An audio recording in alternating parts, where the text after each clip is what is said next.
Aos que estão desejosos de ouvir uma palavra de Deus, eu vos convido a abrir a sua Bíblia no livro do profeta Isaías. Livro do profeta Isaías, capítulo de número 6. Livro do profeta Isaías, capítulo de número 6, nós vamos iniciar a nossa leitura no versículo de número 1.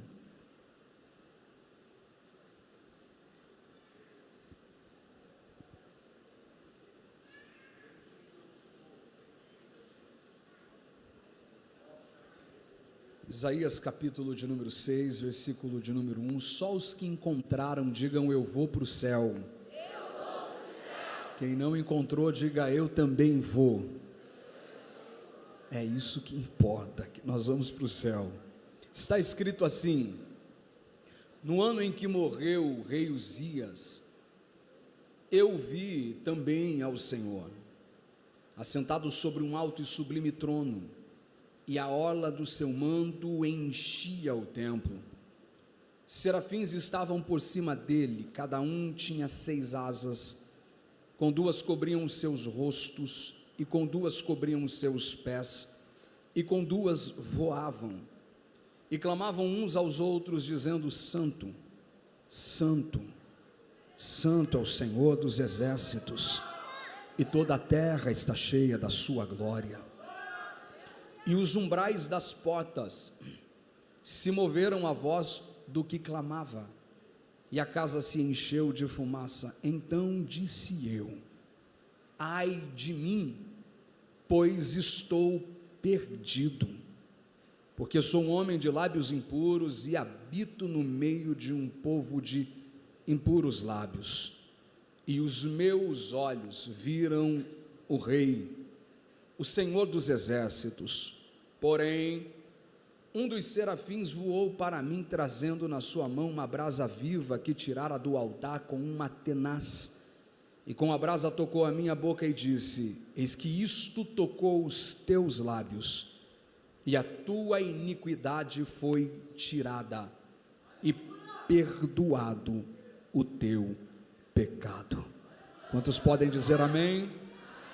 Antes que você se assente, se isso não for desconfortável para você, eu quero fazer um único pedido e talvez não o repita.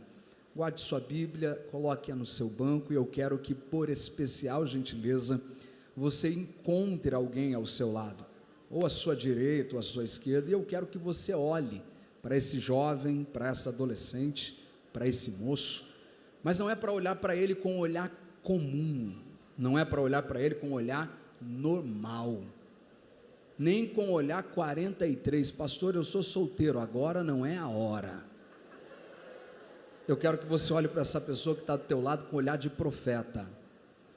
Lembra aquele olhar quando a gente era criança? Geralmente tinha uma irmã de coquinho na cabeça, que olhava para a gente e a gente pedia perdão até pelos pecados que a gente não cometeu. Quem lembra desse olhar?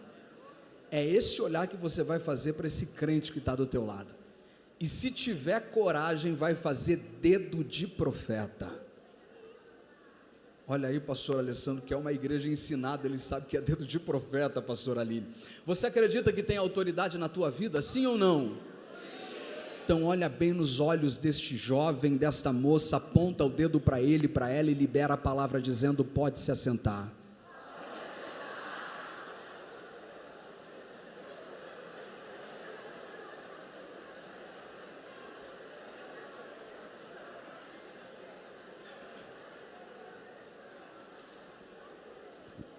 Agora você olha para ele com aquele olhar de espanto e diz assim: vejo que tu és profeta.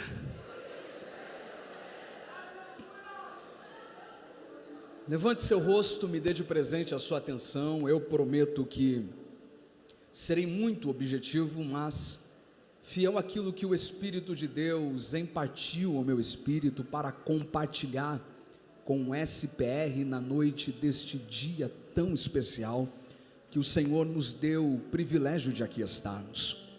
Todas as vezes que eu abro a minha Bíblia no livro do profeta Isaías, o meu coração se alegra. É óbvio que todo o texto sagrado de Gênesis a Apocalipse carrega o mesmo nível de inspiração, significa que todo o texto é Deus falando conosco, até porque a Bíblia não contém a palavra de Deus, a Bíblia é a palavra de Deus.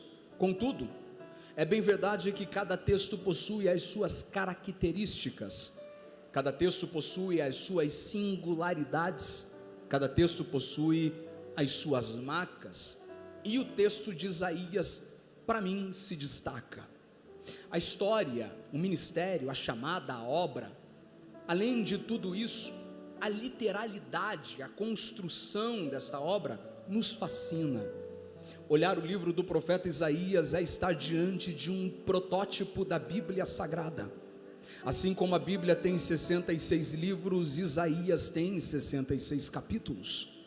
Assim como a Bíblia apresenta 27 capítulos para a nova aliança, 39 para a velha, Isaías possui 39 profecias, apontando para Israel e a dispensação da lei, 27, apontando para a graça, Cristo, seu ministério, sua vocação, este tempo em que nós estamos vivendo. Mais do que isso, o livro deste profeta carrega uma beleza intelectual única, exclusiva. Este livro carrega mais de 2.185 palavras distintas, o que destaca o brilhantismo do intelecto do profeta. Para que você entenda, o único livro que chega próximo é o livro dos Salmos, com uma diferença assustadora. Enquanto o livro do profeta Isaías foi escrito por um único autor, o livro dos Salmos, o Cântico dos Cânticos, foi entoado por dezenas de salmistas. Outra beleza do livro está na sua capacidade, na sua relevância, na sua autoridade, citada na nova aliança. Quando caminhamos pelas páginas do Novo Testamento, com um olhar acadêmico, científico, nós descobrimos que o livro deste profeta foi citado, referenciado de forma indireta, quando a citação surge da ideia, dos vaticínios, da profecia de Isaías, mais de 100 vezes. De forma direta, quando a mensagem é repetida, colocada entre aspas, como por exemplo o dia em que Jesus está na sinagoga, um dia de sábado, e ele resolve ler, pela escala e pela programação do dia, o texto de Isaías, dizendo: pois o Espírito do Senhor está sobre mim. Textos como esse aparecem na boca de Cristo, de Paulo, de Pedro. Citações diretas são mais de 50, o que demonstram a autoridade profética de Isaías e sua relevância nas citações do Novo Testamento. Para que tenhamos uma comparação, se nós compilássemos os 4 outros livros considerados profetas maiores e os outros 12 profetas menores, e somássemos para saber quantas vezes foram citados, nem separados, nem juntos, foram tão citados quanto o livro deste profeta. Contudo, para além destas belezas que nós poderíamos passar mais alguns minutos pensando, colocando luz, destacando, além de tudo isso, a história de Isaías me fascina, até porque a história de Isaías carrega extremos quando comparado à nossa história, ou pelo menos a maior parte das histórias que poderiam ser contadas neste púlpito. A história deste jovem, deste moço, desta moça que está sentada ao teu lado, extremos, paradoxos, contrastes absurdos, mas ao mesmo tempo se parece demais com as nossas. Apesar de Isaías carregar diferenças absurdas na sua vida, em comparação a nós, a história deste jovem profeta também se confunde com a tua história. E é para isso que nós, nesta noite, estamos aqui, para ouvirmos o Deus que chamou Isaías e o separou para o reino, para ele aprender e desenvolver o seu ministério, compartilhar conosco as lições de Deus para um separado para o reino. E é para isso que você está aqui na noite deste sábado, para aprender estas lições, porque Deus te separou. E eu preciso saber se tem alguém que foi separado para esta obra nesta noite. Pois bem, vamos começar pelas diferenças, pelo antagonismo, pela distância, pelo paradoxo, pelo contraste. A história de Isaías possui pelo menos 3 pontos de divergência comparadas às histórias de qualquer jovens que aqui poderiam ser contadas. A primeira diferença da história de Isaías e a minha história é que Isaías tem o privilégio de nascer em uma família rica, abastada, poderosa financeiramente. Isaías não tem o dissabor de, como eu, nascer em uma família simples, com recursos financeiros limitados, tendo a dificuldade de experimentar as seleções dos entretenimentos, dos prazeres, uma vez ao mês, porque mais do que isso não haviam condições de conquistar ou experimentar. Isaías tem de presente da vida de Deus o direito não de ter apenas as suas necessidades saciadas, mas também os seus desejos.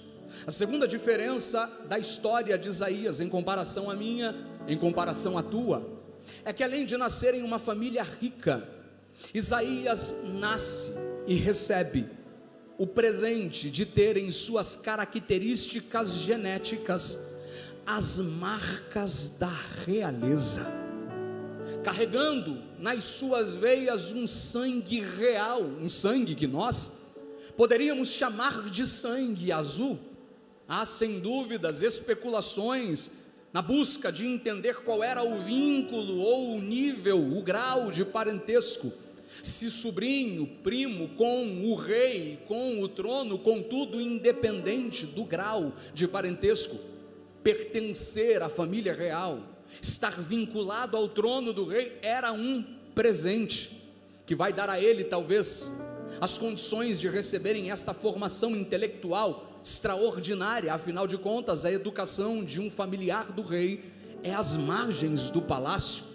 Porém, esta é apenas a segunda diferença, e eu disse que Isaías possuía pelo menos 3. Qual é a terceira, pastor? Isaías vai nascer judeu. O porquê isso é importante para nós hoje? Para nós talvez não tenha tanta relevância entender isso, até porque nós estamos no tempo da graça. Porém, nascer judeu na dispensação da lei era uma dádiva. No tempo onde Deus havia separado um povo para carregar o seu nome com este povo, desferiu promessas absurdas, fez alianças extraordinárias. Nascer judeu é nascer debaixo da bênção de Abraão, Isaque, Jacó. É carregar sobre si a certeza de que jamais seria um povo comum ou alguém normal. Afinal de contas, antes mesmo de nascer, o Deus que é Deus sobre tudo e sobre todos olhou para essa nação e disse: vocês serão cabeça e não cauda, emprestarão e não tomarão emprestado. Quem vier contra vocês virá contra mim. Eu abençoarei os que te abençoarem, mas também amaldiçoarei aqueles que te amaldiçoarem. A terra que vocês pisarem será de vocês por direito, e o que vocês precisarem, eu estarei aqui para ser aquilo que serei na realidade da vida de vocês. Se precisarem de cura, eu serei a sua cura. Se precisarem de providência, eu serei a sua providência. Se precisarem de justiça, eu serei a tua justiça. Se precisarem de guerra, eu serei o Senhor dos exércitos, e minha será a vingança.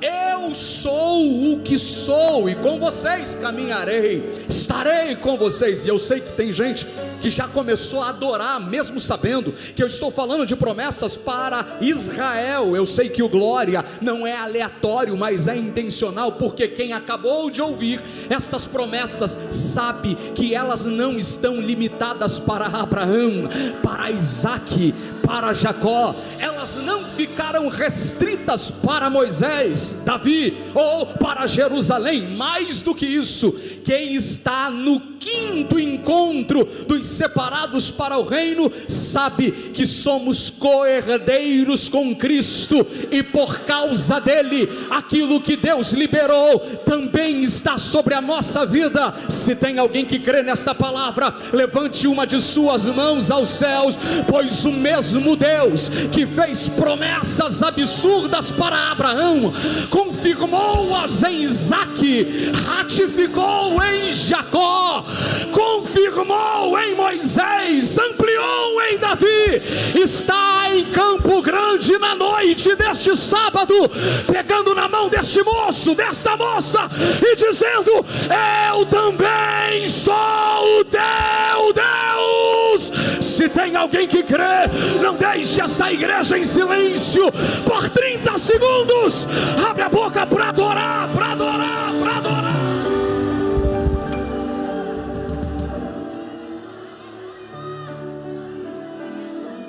Pega na mão deste jovem que está do seu lado, diz para ele: essas promessas estão sobre a tua vida.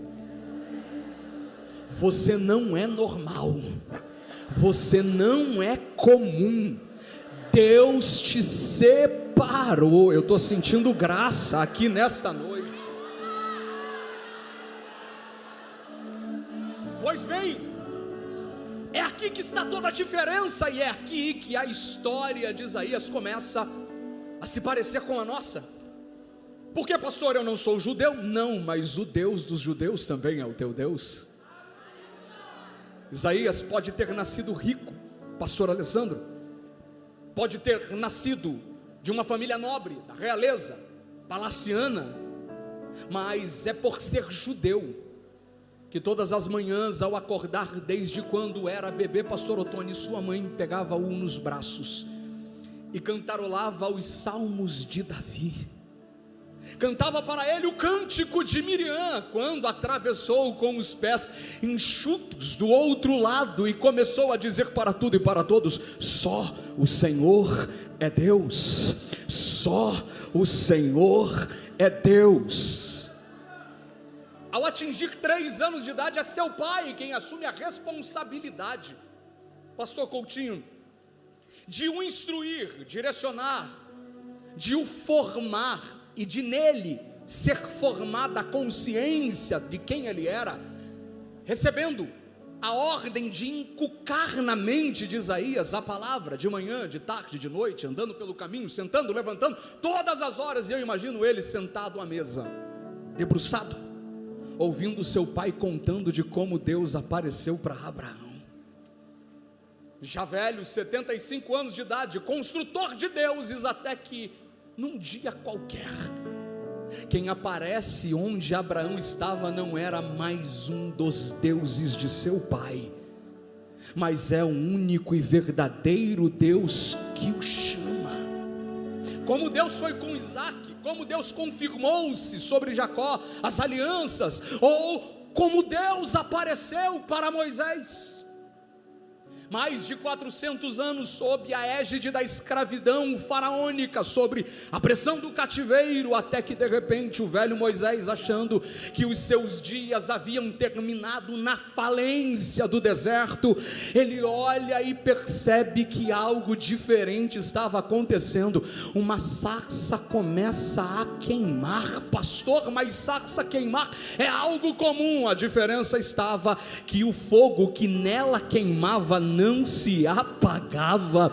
Eu imagino Moisés olhando aquilo e chegando perto, e quando chega perto, Deus chamando ele pelo nome. Ao ouvir isso, Isaías tinha em seu coração a fé sendo acendida, pois a fé não vem pelo que sentimos, a fé não vem pelo que experimentamos nas reações emocionais, a fé não vem pelas bagunças que se dizem fazer, a fé vem pelo ouvir, e ouvir pela palavra de Deus.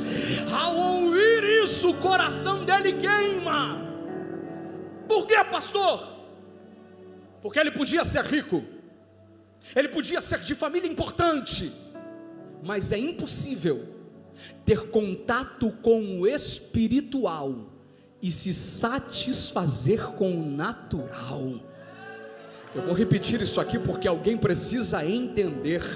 É impossível se satisfazer com o terreno quando você descobre que tem algo que é maior do que aquilo que os olhos veem, que tem algo que é maior do que aquilo que as mãos podem apalpar, que tem algo que é mais poderoso do que o ouro, do que a prata, do que o dinheiro, do que as pedras preciosas. É impossível você continuar vivendo a mesma vida com naturalidade quando você descobre que a gente pode até estar cercado por estas paredes de concreto com uma bela estrutura histórica, porém, para além destas paredes de concreto, existem muralhas de fogo que estão cercando esta igreja na noite deste dia.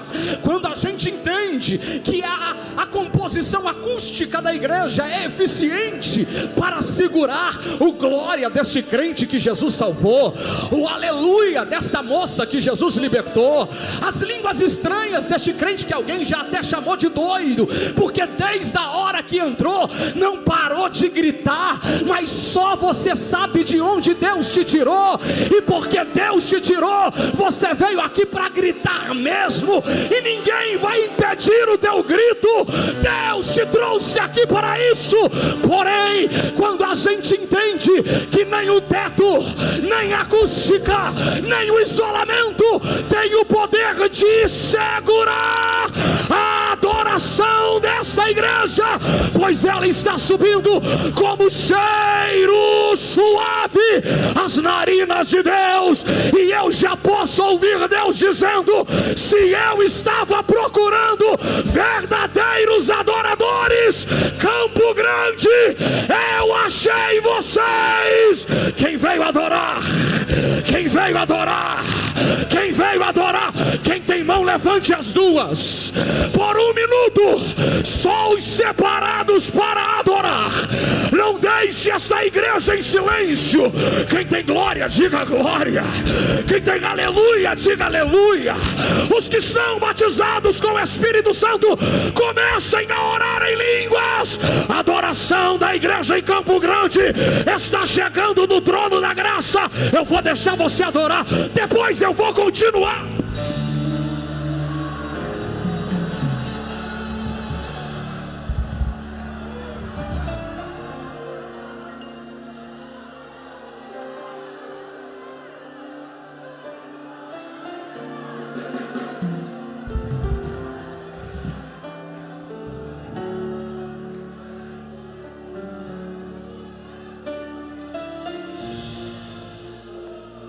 Estou sentindo a glória dele nesta casa. O espírito de profecia já prega na minha boca. Jovens sairão daqui falando em línguas pela primeira vez. Você pode não saber falar inglês, eu não estou preocupado com isso. Você pode não saber falar espanhol, eu também não estou tão preocupado com isso. Você pode até ter dificuldade de falar o português, e eu também não estou tão preocupado com isso. O que eu sei é que hoje Deus lhe dará o idioma do céu.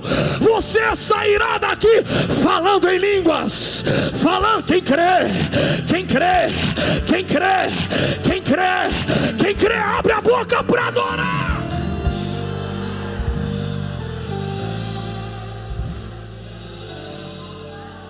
Onde estão os jovens que não são batizados com o Espírito Santo? Só os que não são. Segura a mão levantada bem alto, bem alto. Só os que não são. Só os que não são. Bem alto. Isso. Na galeria, na nave da igreja, nos telões que estão distribuindo nos salões anexos ao templo. Fique com a tua mão levantada. Você que é batizado com o Espírito Santo, faça uma busca ao seu redor e veja se do seu lado, na sua frente, na sua retaguarda, à sua direita, à sua esquerda, tem alguém com a mão levantada.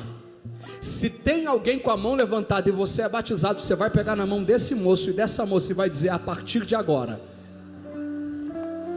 eu começo a clamar.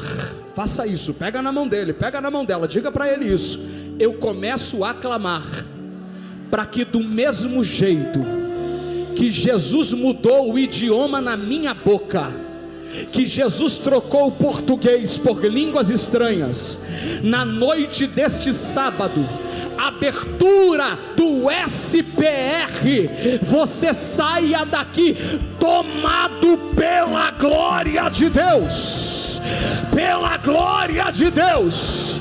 O que quer ser batizado, já vai aproveitar e dizer: Senhor, se Ele está na guerra comigo, eu também vou entrar. Me batiza com fogo, me batiza com fogo, me batiza com fogo, me batiza com... Eu vou deixar você clamar a Deus.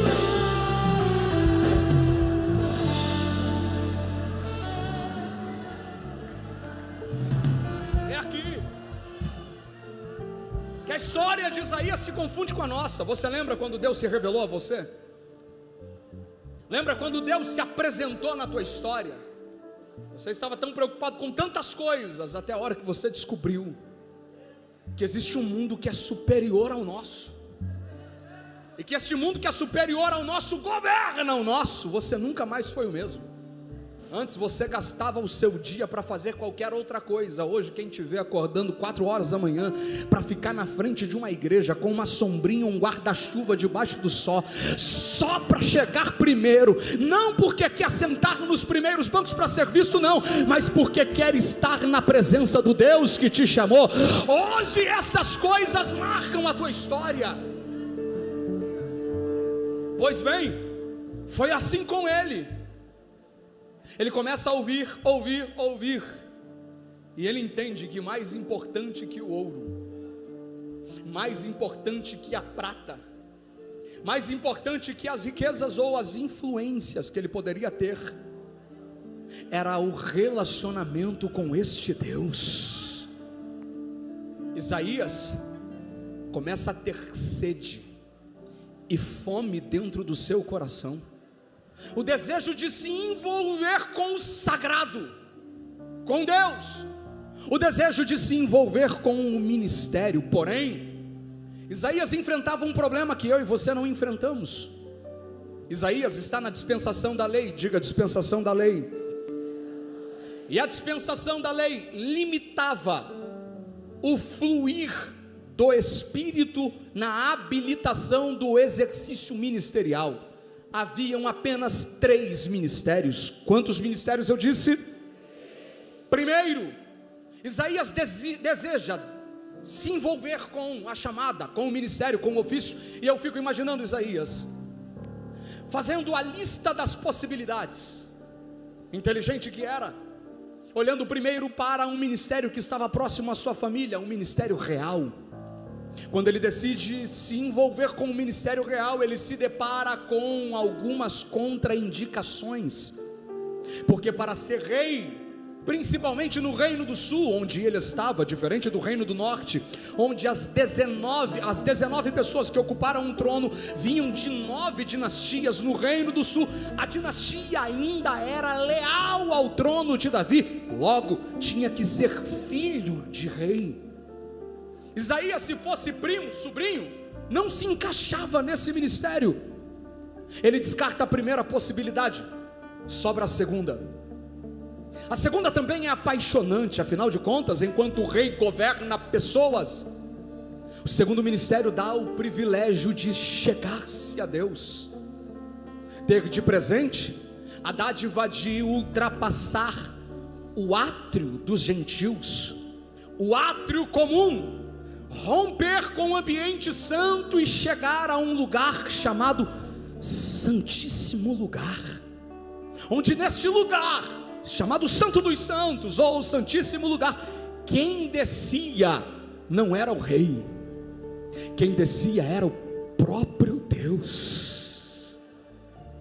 Imagine o desejo de alguém em entrar no lugar aonde Deus se revela. Eu senti meu coração queimar agora. Imagine a alegria e o desejo de entrar em um lugar aonde Deus se revela. Era a sede de Isaías, e com certeza é a sede deste moço, desta moça que está do teu lado. Por quê, pastor? Porque se você veio aqui, é porque você sabe que Deus vai se revelar. Eu não quero estar, pastor Aline, aonde Deus já se apresentou. Eu não quero estar aonde Deus já esteve. Estar aonde Deus esteve é bom para conhecer história, mas o meu coração está queimando por estar aonde Ele está. Estar aonde Ele está. Tem alguém comigo nesta palavra? É aqui que ele também enfrenta uma barreira. O que, pastor? Sacerdote ele também não pode ser, porque para ser rei precisava ser filho de rei, e para ser sacerdote precisava ser filho de sacerdote. Sobra um terceiro ministério. E antes de querer desejar este ministério, eu imagino Isaías indo para as contraindicações, e ele descobre que para exercer este terceiro ministério não precisava ser filho de ninguém. Na verdade, na história teve até alguns que se levantaram cujo nome dos seus pais não foram mencionados. Este terceiro ministério não precisava ser exercido por quem era filho de rei, filho de sacerdote. Este terceiro ministério era exercido por gente que tinha sensibilidade de ouvir Deus e coragem de falar o que ele estava falando. É aqui que Isaías descobre um ministério profético, sem contraindicações. É nesse ministério, é nesta chamada que ele começa a se envolver, é com essa vocação que ele começa a trabalhar o desenvolvimento do seu propósito. Porém, é interessante perceber que apesar do desejo de Isaías em se envolver com o ministério profético, em nenhum momento no começo da sua história Deus aparece para ele. Isaías decide, se envolve, era a sua sede, e começa a profetizar. Entretanto, os 5 primeiros capítulos do ministério de Isaías é chamado de os ais de Isaías, porque ele começa a se envolver com a autoridade profética, pensando que a autoridade profética havia sido atribuída para julgar e condenar pessoas. Ele se levanta, e eu imagino as suas pregações. Talvez em um culto como esse ele assumiria a tribuna e diria: ai de você que veio de camiseta marrom, ai de você que não cortou o cabelo, ai de você que não penteou, ai de você. E é por isso que os ais de Isaías aparecem, Isaías julgando a tudo e a todos.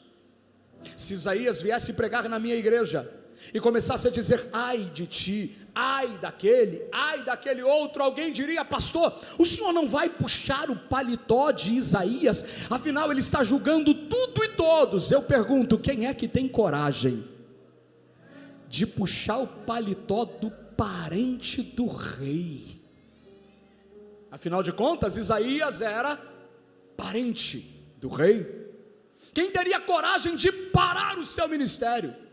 E o seu ministério começa no juízo de tudo e de todos. Contudo, um ministério que começa com algumas marcas negativas que vão ser corrigidas no curso do processo. No entanto, quando começa e alguém está dizendo: Isaías não está começando tão bem, eu imagino Deus se levantando do seu trono, olhando do céu para a terra e dizendo: quem foi que disse que o começo determina o fim de alguém que eu quero chamar para o meu reino? Eu vou repetir essa frase para ver se você grava no seu coração e na sua mente. Por quê, pastor? Porque o começo não é tão importante quanto o final? Não, é claro que não, porque Deus sabe muito bem trabalhar na história humana. Eu já vi muita gente começar bem e terminar mal, mas também já vi muita gente começar atrapalhada, errada, descreditada, com tudo e todos apontando o dedo e dizendo: não vai ser ninguém, vai ser só mais um, vai acabar em nada, vai terminar no fracasso, até a hora que Deus resolve se levantar, estender o trono da graça e dizer: quem foi que disse que o fim vai ser igual ao começo? Eu estou sentindo graça aqui. Quem foi que disse que o fim vai ser determinado pelo começo? Pastor, não entendi, vou explicar. Eu estou pregando para gente que ao nascer foi duvidada, descreditada. Estou pregando para jovem, para irmão, para irmã, que ao nascer alguém olhou e disse: vai morrer no tráfico, vai morrer às margens da miséria, vai ser que nem o pai, que nem a mãe. Porém, o Deus da graça apareceu na tua história, estendeu o cetro sobre ti, olhou para ti e disse: quem vai determinar o fim? Sou eu, sou eu, sou eu. Levante as duas mãos aos céus, as duas mãos, segure ela levantada. Eu estou pregando para a gente na noite deste sábado, a quinta edição do SPR, que entrou nesta casa com o coração sedento de se envolver com Deus, sedento de se envolver com a graça. Eu estou pregando para jovens que já perceberam que Deus começou a te aproximar de um ambiente de intimidade. Você só está aqui porque você quer mais desta glória, quer mais desta presença, quer mais desta graça. E do lado de fora tem alguém dizendo: esta geração não vai dar em nada, esta geração vai acabar no fracasso.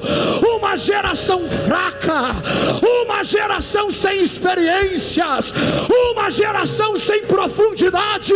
Porém, o Deus de Isaías está rompendo em Campo Grande nesta noite, para pegar nas nossas mãos e para dizer: está chegando a hora, está chegando a hora em que os céus se abrirão sobre nós e nós seremos tomados pela glória. Quem crê? Quem crê? Quem crê? Por um minuto, quem crê?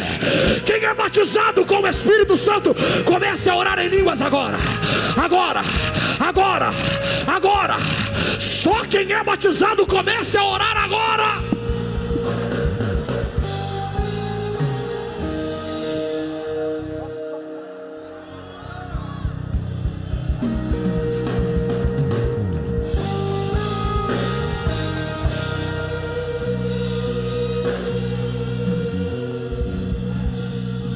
Pega na mão desse moço que está do teu lado, pega na mão dele, pega na mão dela. Eu já estou entendendo o que Deus vai fazer aqui. Levante a mão dele, levante a mão dela. Diga para ele: você não precisa ter uma história de importância. Diga para ele: você não precisa ter vindo de uma família real, você não precisa ter vindo de uma família importante, você não precisa ter vindo de uma família rica. O Deus que tem o poder sobre tudo e todos te encontrou na noite deste sábado.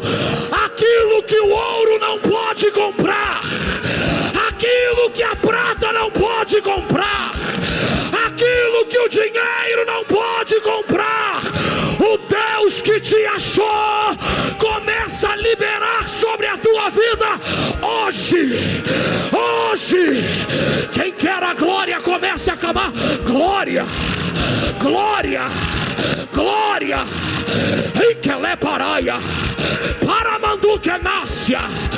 Eu tinha tanta coisa para pregar, mas o Espírito de Deus está dizendo: André, eu vou tomar a minha noiva, Eu vou tomar os meus vasos. Quem é da guerra vem. Quem é da marcha vem. Quem é do fogo vem.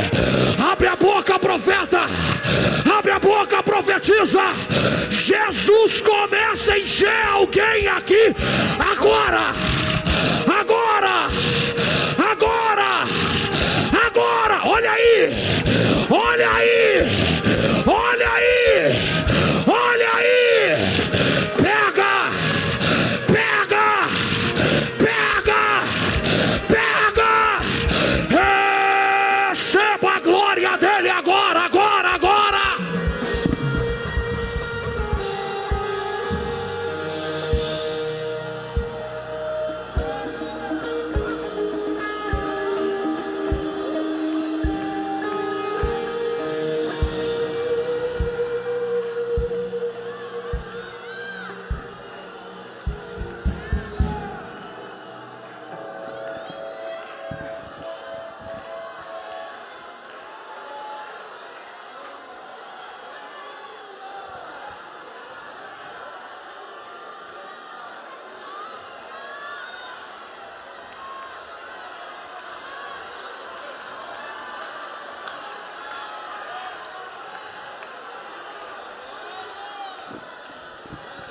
Enquanto alguém está olhando para a nossa geração e dizendo: geração fraca, geração limitada, geração frustrada, o Deus que apareceu para Isaías está dizendo: chegou a hora em que eu abrirei o meu céu de glória sobre quem era descredibilizado.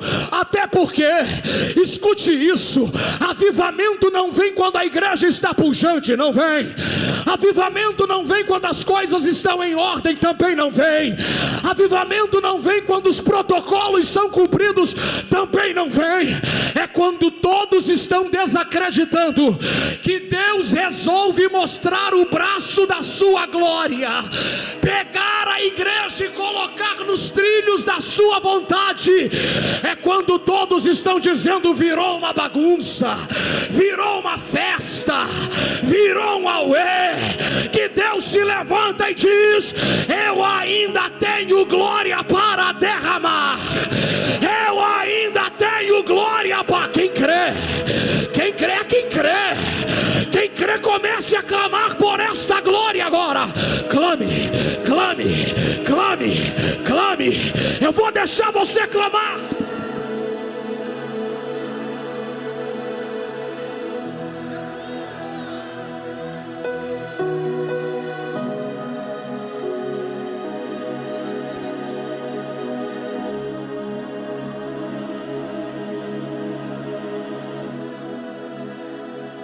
Eu ainda tenho fome, eu ainda tenho lenha, pode vir queimar, pode vir queimar.